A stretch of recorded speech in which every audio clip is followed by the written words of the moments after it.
दोस्तों, तो आज हमारा टॉपिक है प्रत्यय। प्रत्यय पर हम बहुत ही महत्वपूर्ण क्वेश्चंस सीखेंगे, कैसे आते हैं, किस तरीके एग्ज़ाम्स में क्वेश्चंस आते हैं। तो बेसिकली इस वीडियो को बनाने का पर्पज़ मेरा ये रहा है क्योंकि मैंने बहुत से बच्चों की शिकायतें देखी, बहुत से वीडियोस को देखा, उस पे मैंने बहुत से बच्चों की शिकायतें देखी कि सर आप क्वेश्चंस को जो सॉल्व कर रहे हो, लेकिन कैसे सॉल्व कर रहे हो, आप डायरेक्ट आंसर बता दे रहे हो, तो ये कैसे हो रहा है। तो इसी बात को ध्यान में रखकर मैं वीडियो बनाने जा रही हूँ, ताकि आपको यहाँ पे हम क्या करेंगे, क्वेश्चन को पढ़ेंगे, ध्यान से पढ़ेंगे, उसको समझेंगे, उसका आंसर किस तरीके से कैसे निकालना है, समझ के निकालना है और उसका क्या आंसर है, ये सब कुछ यहाँ पे जानेंगे। तो फ्रेंड्स, वीडियो को एंड तक देखिएगा ताकि आपको समझ में आ जाए। और फ्रेंड्स, वीडियो ऐसा नहीं है कि क्वेश्चंस में आपको यही एग्ज़ाम्स में आपको यही क्वेश्चंस देगा, क्योंकि क्वेश्चंस बहुत हैं, लेकिन आपको समझने का एक तरीका होता है जो कि जिसको आप अगर समझ लेंगे तो कैसा भी क्वेश्चंस हो हल कर लेंगे। तो यही बस मेरा पर्पस है कि आपको समझाना, रटने की ज़रूरत नहीं है फ्रेंड्स। तो चलिए वीडियो को स्टार्ट करते हैं। वीडियो को पसंद आया अगर आपको तो लाइक करें और चैनल को सब्सक्राइब कर लें, क्योंकि यहाँ पे ऐसी वीडियोस मैं आपके लिए लाती रहती हूँ अक्सर। तो चलिए वीडियो को स्टार्ट करते हैं फ्रेंड्स। दोस्तों, सबसे महत्वपूर्ण बात हमारी ये रहती है कि हमें प्रश्नों को एकदम ध्यान से पढ़ना चाहिए। कई बार क्या होता है कि प्रश्नों को ध्यान से ना पढ़ने के कारणवश हमारा जो आता हुआ आंसर भी होता है वो गलत हो जाता है। तो प्रश्नों को ध्यान से पढ़ना बहुत इंपॉर्टेंट होता है। चाहे आपका कोई भी प्रश्न हो, चाहे कैसा भी प्रश्न हो, कोई भी आप एग्जाम्स में बैठे हो, जरूरी नहीं प्रत्यय का हो। तो फ्रेंड्स, सबसे पहले हमारा क्वेश्चन देखते हैं, कृदंत प्रत्यय किन शब्दों के साथ जुड़ते हैं। जैसा कि मैंने आपको पहले वीडियो में बताया, कृदंत प्रत्यय किन शब्दों के साथ जुड़ते हैं, संज्ञा, सर्वनाम, विशेषण और क्रिया। कृदंत प्रत्यय क्या होते हैं, कृदंत शब्द कौन से बनते हैं, कृदंत प्रत्यय कृत प्रत्यय वाले शब्द होते हैं, और कृत प्रत्यय हमेशा क्रिया का मूल रूप जो होता है उसमें जुड़ते हैं, क्रिया का मूल रूप। लेकिन आपको इसमें आंसर में ऑप्शन जो है उसमें क्या क्या दिया गया, संज्ञा, सर्वनाम, विशेषण और क्रिया। संज्ञा, सर्वनाम, विशेषण, क्रिया, जैसा कि मैंने आपको बताया, ये तादित्य प्रत्यय जो होता है वो प्रत्यय होते हैं, वो इन तीनों के साथ जुड़ते हैं। अब रह गया हमारा क्रिया। तो देखिए, हमारा जो कृदंत प्रत्यय होता है वो जुड़ता तो धातु के साथ में है, लेकिन एक तरफ से हम उसे क्रिया भी बोल सकते हैं। तो यहाँ पे हमारा जो आंसर हो जाएगा वो क्रिया हो जाएगा। अगर आपका यहाँ पे धातु होता तो वो धातु हो जाएगा। तो हमारा जो फर्स्ट आंसर हो जाएगा वो हमारा क्रिया हो जाएगा, क्योंकि कृदंत प्रत्यय हमेशा धातुओं के साथ जुड़ता है। ध्यान रखिए, हमेशा धातु के साथ जुड़ता है। तो अब हम देखेंगे अपना नेक्स्ट क्वेश्चन, जैसे कि इसमें है, बहाव शब्द में प्रयुक्त प्रत्यय कौन सा है। बहाव शब्द अगर हम इसको लिखते हैं तो कैसे लिखेंगे, बह प्लस आव। तो इस तरीके से आप देखेंगे, बह में अगर हम ना जोड़ते हैं तो ये हो जाती है बहना। बहना हमारी क्रिया होती है और बह हमारा धातु का क्रिया का मूल रूप होता है, यानी कि धातु रूप होता है। तो इस तरीके से ये कृदंत प्रत्यय हो जाता है, कृदंत शब्द हो जाता है। और इसमें जो प्रत्यय होगा वो हमारा आव होगा। आवा हो नहीं सकता, क्योंकि हमारा शब्द को ही देखकर हम पहचान रहे, बहाव। तो बह प्लस आव, इसको जब हम तोड़ेंगे तो हम लिखेंगे बह प्लस आव, क्योंकि बह हमारा एक धातु रूप होता है। अब इसमें जब ना जोड़ेंगे तो हमारा हो जाता है बहना, यानी कि हो जाती है हमारी क्रिया। तो शब्दों को अलग अलग तोड़ने के बाद भी शब्द का अर्थ आना चाहिए। अगर शब्द का अर्थ ही नहीं आता तो डेफिनेटली हमारा वो क्वेश्चंस, वो जो आंसर है वो गलत होगा। तो इसमें जो हमारा आंसर हो जाएगा वो हमारा हो जाएगा आव। ठीक है। फिर हमारा नेक्स्ट प्रश्न है, धुंधला शब्द में प्रयुक्त प्रत्यय है। धुंधला, धुंधला को आप कैसे लिखोगे, हमारा शब्द जैसे कि है धुंधला, तो इसमें कौन सा प्रत्यय है, धू, धु, धुंध, ला, इसमें से कोई नहीं। तो हमारा क्या होगा, इसमें कौन सा प्रत्यय हुआ है। तो अगर हम देखेंगे, धू, अगर हम धू प्रत्यय लगाएंगे, धू प्रत्यय तो सबसे आगे लगा है। आपको पता है प्रत्यय हमारा शब्दों के अंत में लगता है, यानी कि शब्दों के बाद में लगता है। धुंध, अगर आप धुंध प्रत्यय लगाओगे तो भी आप देखोगे ये जो धुंध आएगा वो ला से पहले ही आएगा, प्रत्यय यानी कि बाद में लगेगा। तो इस तरीके से अगर हम इसको धुंध प्लस ला करेंगे तो ये हमारा क्या हो जाएगा, धुंध प्लस ला। धुंध मतलब हल्का सा, और ला इसमें जब जोड़ेंगे तो हल्का सा, यानी कि धुंधला सा, एकदम हल्का हल्का सा दिखने वाला। तो इस तरीके से जो हमारा हो जाएगा ला, ये हमारा आंसर सही हो जाएगा। और ये जो हमारा ला जो प्रत्यय होता है ये हमारा उर्दू का प्रत्यय होता है। तद्धित प्रत्यय का उदाहरण नहीं है। नेक्स्ट प्रश्न क्या है? तद्धित प्रत्यय का उदाहरण नहीं है। तो सबसे पहले हम देखेंगे सफेदा। सफेदा में क्या कोई भी इनको अलग करने पर कोई ऐसा क्रिया का रूप तो बन नहीं रहा है, ना ही ससुराल में बन रहा है और ना ही गंजेड़ी में। अगर हम लिखेंगे लिखावट, तो लिखावट को हम ऐसे लिख सकते हैं लिख प्लस आवट, इसको ऐसे लिखते हैं। तो ये हमारा लिख जो आता है इसमें ये आता है हमारा धातु रूप, यानी कि लिखना हमारी क्रिया होती है। तो ये हमारा कृदंत प्रत्यय का उदाहरण होता है।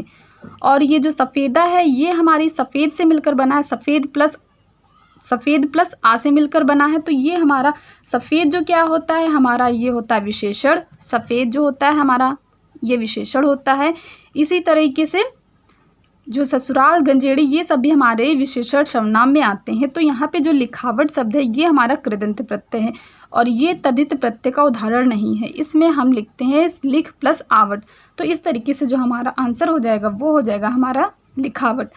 आपको प्रश्नों पर ध्यान देना है कि वो क्या प्रश्न पूछ रहा है। और यहाँ मैं आपको ज़्यादा से ज़्यादा प्रश्न नहीं कराऊंगी, वो इसलिए क्योंकि आपको यहाँ पे समझने की ज़रूरत है। प्रश्न कहीं से भी आपके एग्ज़ाम्स में पूछ सकता है, इसलिए आपको समझने की ज़रूरत है, रटने की ज़रूरत बिल्कुल भी नहीं है। नेक्स्ट क्वेश्चन आता है हमारा धनवंत में प्रत्यय है।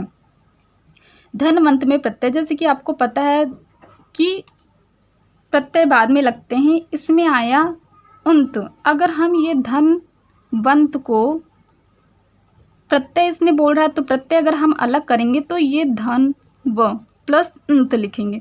तो आपको क्या मतलब, धनव का मतलब कुछ नहीं हो रहा और ये प्रत्यय ठीक है हमने इसको अलग कर लिया, लेकिन ये इसका मतलब कुछ नहीं हो रहा है।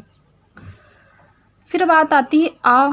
धनवंत में आ में लास्ट में कोई इसका भी कोई अर्थ नहीं बनेगा। ई का तो कोई मतलब ही नहीं, क्योंकि धनवंत में ऐसा कोई शब्द ही नहीं आ रहा जिसमें ई की मात्रा आ रही है। वंत अगर हम देखते हैं तो हम इसको अगर ऑप्शन को पढ़ के आपको खुद समझ में आएगा कि हाँ इसका आंसर ये सही हो सकता है, अगर आप थोड़ा बहुत समझ रहे हैं उसे। धन प्लस वंत लिखेंगे तो हम इसमें देख रहे हैं कि धन हमारा जो धन है हमारी जो संपत्ति है प्लस वंत, धनवंत यानी कि जो धनवंत है जिसके पास बहुत सारी संपत्ति है। तो ये इस तरीके से धन प्लस वंत लिख सकते हैं। तो ये धन हमारा क्या हो जाएगा, एक तरफ से हमारा संज्ञा हो जाएगा और ये हमारा तद्धित प्रत्यय होता है। तो धनवंत में प्रत्यय हमारा क्या हो जाएगा, वंत प्रत्यय हो जाएगा। फिर हमारा नेक्स्ट क्वेश्चन आता है अनुज शब्द में शब्द को स्त्रीवाचक बनाने के लिए किस शब्द का किस प्रत्यय का प्रयोग किया जाएगा। अनुज, अनुज का मतलब आपको पता होना चाहिए, शब्दों का ज्ञान भी बहुत ज़रूरी है। जैसे कि मैंने आपको उपसर्ग में बताया था, अगर आपको अनुज का मतलब बताया, अनुज का मतलब होता है छोटा भाई। तो अनुज शब्द को स्त्रीवाचक, तो अनुज शब्द क्या हो गया आपका पुल्लिंग शब्द हो गया। इसको स्त्रीवाचक बनाने के लिए किस प्रत्यय का प्रयोग करेंगे। अब इसका स्त्रीवाचक भी आना चाहिए, यानी कि आपको स्त्रीलिंग पुल्लिंग भी आना चाहिए। तो अनुज शब्द को स्त्रीवाचक शब्द बनाने के लिए किस शब्द का प्रयोग, किस प्रत्यय का प्रयोग किया जाएगा। तो अनुज में अनुज का जो पुल्लिंग स्त्रीलिंग होता है वो होता है अनुजा। ठीक है, अगर आपको पता है तब तो आपको कोई भी प्रॉब्लम नहीं होगी। अनुज अनुजा होता है, तो इस तरीके से जब हम लोग अनुज में आ लगाएंगे तो हमारा हो जाएगा अनुजा। अनुजा हो जाता है हमारा अनुज का स्त्रीलिंग। तो इस तरीके से इसका जो आंसर हो जाएगा हमारा हो जाएगा आ। फिर बात आती है हमारा नेक्स्ट क्वेश्चन, दाशत्व में प्रत्यय है। दाशत्व में प्रत्यय है। अब देखिए हमारा शब्द दिया गया है दाशत्व, ठीक है। आपको पता है जब दाशत्व को हम दो टुकड़ों में विभाजित करेंगे तो उसका जो मूल शब्द है उसका कोई ना कोई अर्थ निकलना चाहिए। तो दाशत्व को अगर इसने बोला शत्व, तो अगर हम दा प्लस सत्व लिखेंगे तो दा का कोई अर्थ नहीं निकल रहा है। ये हमारा मूल शब्द है, अगर ये प्रत्यय है तो ये मूल शब्द है, इस मूल शब्द का कोई ना कोई अर्थ निकलना चाहिए। तो ये तो नहीं होगा, दा नहीं होगा, वाह है। अब फिर हम लोग इसको क्या दा शत प्लस वाह करेंगे तो इसका भी कोई अर्थ नहीं निकल रहा है। और जब आपको पता है ये शब्द नहीं है तब भी नहीं होगा। तो अगर हम लिखेंगे दास प्लस त्व, दास यानी कि होता है गुलाम। दासत्व मतलब जो गुलाम करता है, गुलामी करने वाला, उसका जो गुलाम करता है, गुलामी करता है। तो इस तरीके से दास में त्वा जोड़ते हैं तो दासत्व हो जाता है। तो दासत्व हमारा क्या हो जाएगा, प्रत्यय हो जाएगा। तो इस तरीके से इसका आंसर आ हो जाएगा, दासत्व। ठीक है, फिर आता है नेक्स्ट एग्जाम्पल, हमारा क्वेश्चन आता है ईदगाह में प्रत्यय शब्द है। ईदगाह में प्रत्यय शब्द है। ईदगाह में प्रत्यय शब्द है, तो अब हम इसके क्या देखेंगे। हमारा शब्द है ईदगाह। ईदगाह मतलब क्या होता है, देखिए गाह का मतलब होता है घर या फिर कोई स्थान। ईदगाह का मतलब क्या हो जाएगा, ऐसा स्थान जहाँ पर ईद मनाई जाती है या फिर ईद को सब लोग सेलिब्रेट करते हैं, इस तरीके से ईदगाह। तो इसको हम लोग जब ईदगाह है तो हम लोग इसको ईद प्लस गाह लिखेंगे। ईद का मतलब आपको पता है ये एक मुस्लिम लोगों का त्यौहार होता है। गाह मतलब कोई होता है स्थान या फिर कोई घर। तो ईदगाह का मतलब होता है ऐसा स्थान जहाँ पे सब लोग ईद मनाते हैं, तो हो जाता है ईदगाह। तो इसका आंसर हमारा हो जाएगा गाह। फिर हमारा नेक्स्ट क्वेश्चन आता है तद्धितांत शब्द का उदाहरण है। तद्धितांत शब्द का उदाहरण है यानी इसमें से कोई एक ही शब्द होगा जो कि तद्धितांत शब्द होगा। बाकी 3 ऐसे शब्द होंगे जो कि आपको क्या होंगे, कृदंत शब्द होंगे। कृदंत शब्द तो आपको पता है, जैसे कि धातु रूप होता है। धातु रूप जैसे मिलना, चलना, गाना, ये सब हो गया। तो इस तरीके से आप देखोगे मिलनसार में अगर आपको हो गए मिलन प्लस सार, तो मिलना एक क्रिया हो गई। घटना, अगर आप घट प्लस ना लिखोगे तो घटना एक क्रिया हो गई। इसी तरह सूंघना भी एक क्रिया हो गई। लेकिन क्या लखनवी कोई ऐसी क्रिया है या फिर कोई क्रिया का धातु रूप है? नहीं है। लखनऊ हमारा क्या होता है, जो लखनऊ है ये हमारी होती है संज्ञा, यानी कि किसी स्थान का नाम है। जब हम इसमें प्लस ई जोड़ देते हैं तो वी जोड़ देते हैं तो हमारा हो जाता है लखनवी। तो इस तरीके से जो हमारा इसमें तद्धितांत शब्द का उदाहरण क्या हो जाएगा, हमारा हो जाएगा लखनवी। ठीक है, फिर हमारा नेक्स्ट क्वेश्चन आता है दुखड़ा शब्द में प्रत्यय है। दुखड़ा शब्द में प्रत्यय है। प्रत्यय यानी कि जो बाद में लगता है। तो देखिए आपको ऑप्शन में क्या क्या दिया गया, खड़ा, अड़ा, अड़ा, अड़। प्रत्यय यानी कि अगर हम दुखड़ा शब्द को अलग अलग लिखते हैं तो लास्ट में हमारा अड़ तो आएगा नहीं क्योंकि अड़ा है।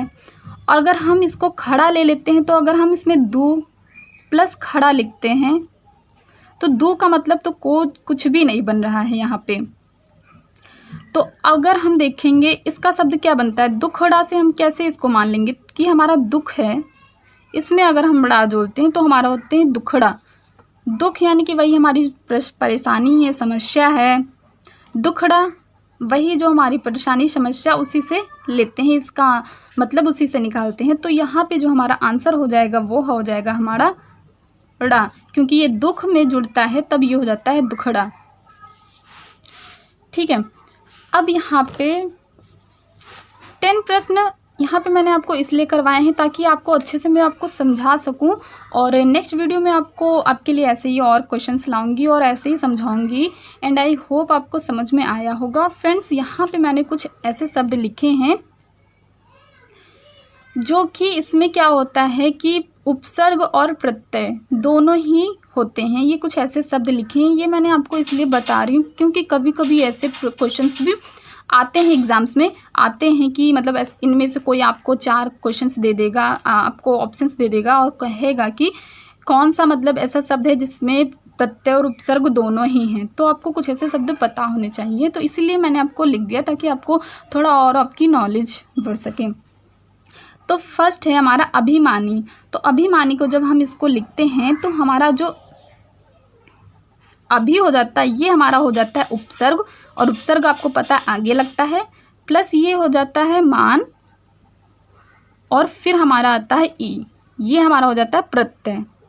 तो ये हमारा जो अभी है ये हमारा उपसर्ग है, मान हमारा मूल शब्द है, ई जो हमारा है बड़ी ई ये हमारा प्रत्यय है। तो इन तीनों से मिलकर मूल शब्द, उपसर्ग और प्रत्यय, इन तीनों से मिलकर अभिमानी शब्द बना होता है। और भी बहुत सारे शब्द हैं। इसी तरह हो गया अपमानित। तो अप जो हमारा हो जाता है ये हमारा उपसर्ग हो जाता है, प्लस ये मान, और ये हमारा हो जाता है शब्द प्रत्यय। ठीक है, तो इस तरीके से आपको ये भी पता होना चाहिए। परिपूर्णता, परि ये हमारा होता है उपसर्ग, पूर्ण जो होता है ये हमारा होता है मूल शब्द, और जो इसमें ता है ये होता है हमारा प्रत्यय। इसी तरह हो गया दुस्साहसी, दुस्साहसी, तो दुस इसमें जो दुष होता है ये हमारा होता है उपसर्ग, साहस, और इस जो इसमें ई बड़ी ई आता है वो हमारा हो जाता है प्रत्यय। तो अगर आपको ये शब्द पता है तो कभी आपको दे देता है दुस्साहसी शब्द दे देगा तो आप उसको ऐसे से लिख सकेंगे, ऐसे प्रश्न भी आते हैं, इस वजह से मैं आपको बता रही हूँ। और फिर हमारा नेक्स्ट शब्द है अतिशयता।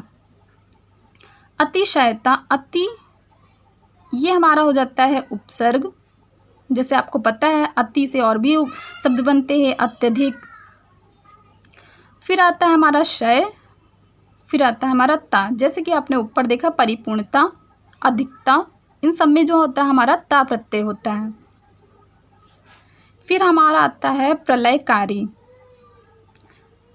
इसमें प्रलयकारी, अगर आपको कभी शब्द दे दिया गया प्रलयकारी तो आप ऐसे लिखोगे, प्रलय एक अलग शब्द का, प्रलय एक अलग शब्द और कारी एक अलग शब्द, लेकिन इसको हम लोग ऐसे भी लिख सकते हैं। प्रा अगर हम लोग माने तो हम लोग इसको उपसर्ग मान सकते हैं, और जो ला है लय है इसको हम लोग मान सकते हैं कि ये हमारा मूल शब्द है, और जो ये कारी है इसको हम कह सकते हैं कि ये हमारा प्रत्यय की तरह काम कर रहा है।